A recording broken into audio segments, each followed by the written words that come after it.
Türkmenistanyň döwlet dukanlarynda un we çörek gyçylygynyň ýetileşmegi bilen ýurdun hukuk goraýjy edaralarynyň resmileri tamdyrda nan bişirip satýan adamlary tutsak edip, olary soraga çekip başladylar. Azatlyk radiosynyň Mardaky çeşmesiniň 20 aprelde habar bermegine görä, bu işler şu günler welaýatyň Bayramaly we käbir beýleki şäherlerinde güýçli depginde alınıp barylýar. Mary welaýatynda tamdyrda çörek bişirip bazarda satýan adamlar hukuk goraýjy edaralaryň işgärleri tarapyndan tutsak edilýär.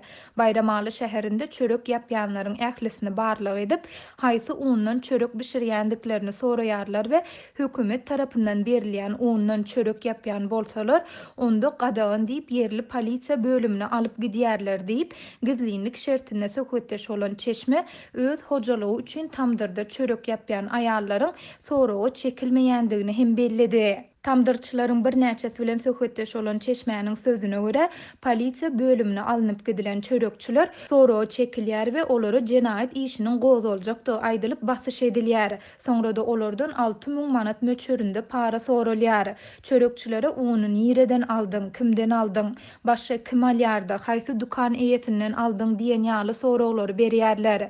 Soňra da olary jenaýat işini gozuljak diýip basyş edip 2 gün polisiýa bölüminde saklaýarlar.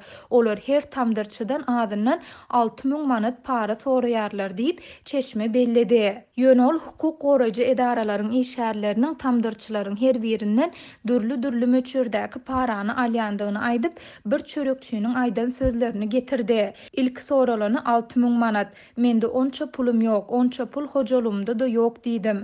Onda işimi alyp barýan sülçü bolýar kömek etjek bolaýyn, näçe berip bilýän.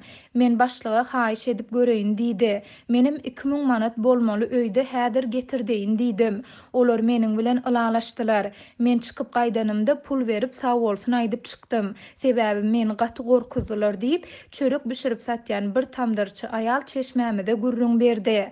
Aýdylmagyna görä häzirki wagt tamdyrçylaryň aglabasy bir halta uny hususiýetçilerden 500 manada satyn alyp çöregi ýokary hilli undan bişirýärler. Bayramalynyň dukanlarynda we bazarlarynda bir çörek 5-7 manatdan satylýar. Bayramalynyň hukuk goraýjy edaralarynyň resmileri häzirki çäreleriň sebäplerini düşündirmeýärler. Bu barada Azatlyk radiosynyň Mary welaýat we Bayramaly şäher häkimliklerinden kommentari almak hem başartmady. Ýöne Azatlyk radiosynyň çeşmeleri hukuk goraýjy edaralaryň işgärleriniň çörekçileriň üstü bilen döwlet dukanlarynyň bir kanun un sewdasynyň üstüne açmagy synanşandygyny aýdýarlar. Döwlet dukanlarynyň käbir işgärleriniň gelýän uny satyba çykarman, käbir sewdagärlere satýandygy barada ilat arasynda gürrüňler bar. Häzirki çärelerde şol sewdagärleri anyklamaga çalyşýarlar diýip Çeşmämiz bellidi. Türkmenistanyň döwlet dukanlarynda indi 3 ýyl çemesi wagt bäri dowam edýän azyk şol sanda un we çörek gyçylygy soňky hepdelerde hassa güýçlendi.